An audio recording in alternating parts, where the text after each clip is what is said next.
வணக்கம்.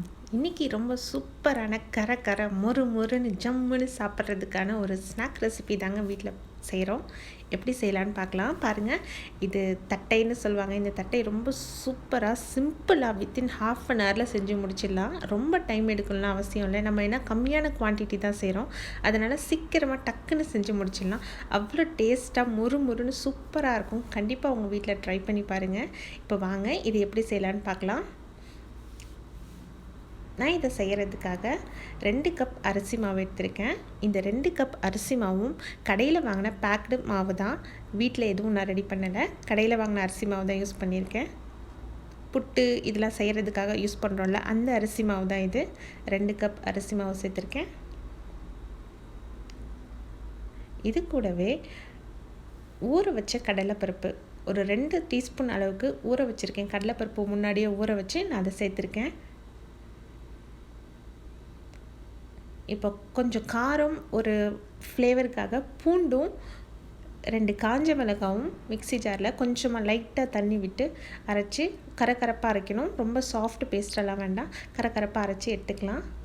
அரைச்சாச்சு பாருங்கள், இந்த அளவுக்கு ஒரு கரகரப்பாக தான் அரைச்சிருக்கேன். உங்களுக்கு காரம் இன்னும் கூட வேணும் அப்படின்னா இன்னும் கொஞ்சம் மிளகாய் கூட வச்சுக்கலாம். இந்த மாவுக்கு எனக்கு இந்த காரம் கரெக்டாக இருந்தது, ஏன்னா என்னோடய மிளகாய் கொஞ்சம் காரமாக இருக்கும். இப்போது அரைச்ச விழுதை இது கூட சேர்த்துக்கலாம்.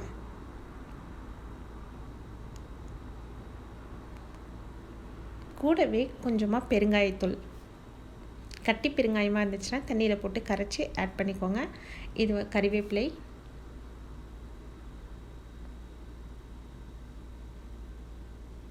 உப்பு தேவையான அளவு, இது எல்லாத்தையும் போட்டு அப்படியே இப்போ தண்ணி விட்டு மிக்ஸ் பண்ண வேண்டியது தான். இது கூட நீங்கள் நினச்சிங்க, உங்களுக்கு விருப்பம் இருந்துச்சுன்னா மல்லாட்டை பயிறு பீனட்ஸ் அதை கூட வறுத்து தோல் எடுத்துட்டு அதையும் சேர்த்துக்கலாம்.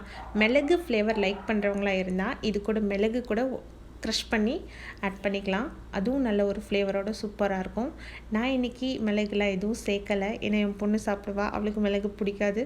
அதனால் நான் மிளகு ஸ்கிப் பண்ணிட்டேன்.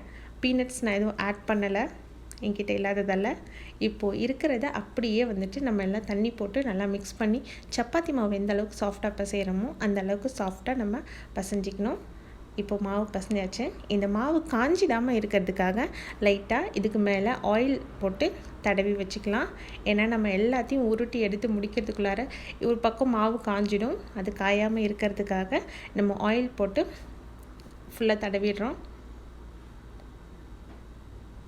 இப்போது ஒரு ஃப்ளாட்டான சப்பாத்தி கட்டையிலையா எதுலையாக இருந்தாலும் சரி, அது மேலே ஒரு பேப்பர் விரிச்சிக்கலாம், பிளாஸ்டிக் பேப்பர்.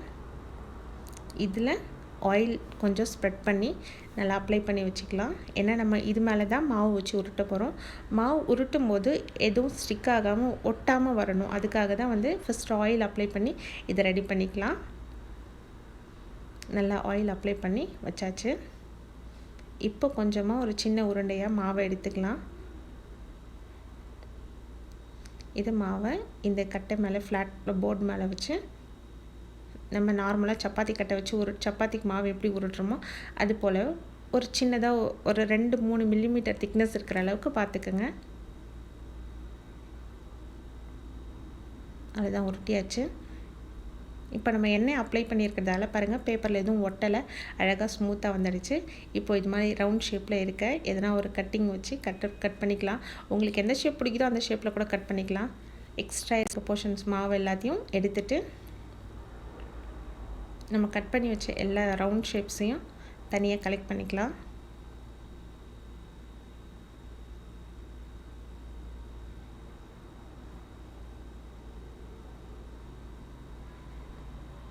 நான் குட்டி குட்டியாக வட்டமாக போட்டிருக்கேன். குட்டி குட்டியாக இருந்துச்சுன்னா பார்க்குறதுக்கு ஒரு அழகாக அட்ராக்ஷனாக இருக்குன்றதால தான் குட்டி குட்டியாக சூஸ் பண்ணியிருக்கேன்.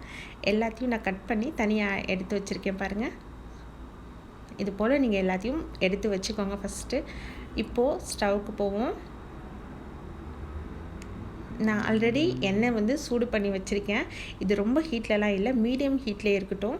ரொம்ப ஹை ஹீட்டாக இருந்துச்சுன்னா போட்ட உடனே டக்கு டக்கு டக்குன்னு கலர் சேஞ்ச் ஆகிடும், உள்ளே வேகாது. அதனால் மீடியம் ஹீட்லேயே வச்சு அப்படியே மெயின்டைன் பண்ணிக்கோங்க. ஃபஸ்ட்டு போட்டது ஆயில் ஹீட் ஆகிடுச்சு, செக் பண்ணியாச்சு. ஆயில் நல்லா ஹீட் ஆகிருக்கு கரெக்டான டெம்பரேச்சரில். இப்போது எல்லாத்தையும் பொறுமையாக எடுத்து ஸ்லோவாக மெதுவாக போட்டுருங்க. கையில் அடிச்சிட போது கையில் எதுவும் எண்ணப்படாமல் பார்த்து ஸ்லோவாக அழகாக ஹேண்டில் பண்ணி எல்லாத்தையும் ஆயிலில் ட்ராப் பண்ணிடணும்.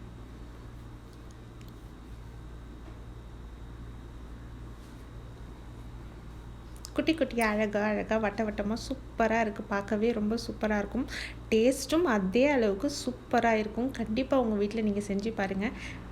இப்போது இது எல்லாத்தையும் அப்படியே கொஞ்சம் நேரம் வேகட்டும். நம்ம உடனே கரண்டி போட்டுறக்கூடாது, ஏன்னா மாவு சாஃப்டாக இருக்கும், ஆயில் டெம்பரேச்சர் கொஞ்சம் ஹீட் இருக்கும். அதனால் உடனே கரண்டி போட்டிங்கன்னா எல்லாம் கட்டாயி வந்துடும். அதனால் உடனே கரண்டி போட வேண்டாம், கொஞ்சம் நேரம் கழித்து கரண்டி போடுங்க.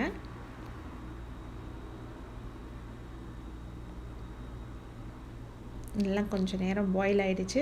இப்போது கரண்டி வச்சு லைட்டாக எல்லாத்தையும் எல்லா பக்கமும் ஈவனாக வேகிற மாதிரி ஒரு கிண்டி விட்டுருங்க.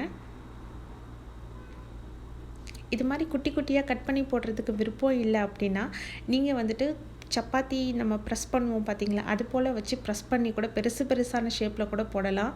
உங்களோட விருப்பம் தான். நமக்கு எந்த விருப்பத்தில் பிடிச்சிருக்கோ அப்படி கூட போட்டு நம்ம விருப்பமான ஷேப்பில் போட்டுக்கலாம்.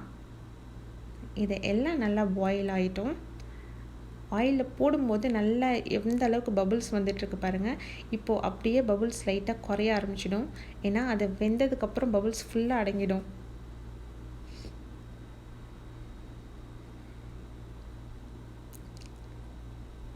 பபுள்ஸ் எல்லாம் அப்படியே அடங்கினதுக்கப்புறம் பொறுமையாக நம்ம அழகாக ஒரு வடிகட்டி வச்சு எல்லாத்தையும் எடுத்துட வேண்டியது தான்.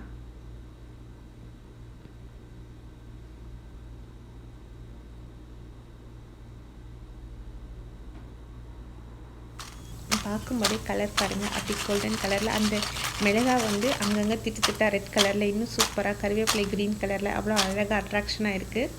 கண்டிப்பாக பாருங்கள், நீங்களும் செஞ்சு பாருங்கள். நல்லா கர சவுண்டு பாருங்கள், சூப்பராக வந்திருக்கும். கண்டிப்பாக ட்ரை பண்ணி பார்த்துட்டு எப்படி வந்துச்சுன்னு சொல்லுங்கள்.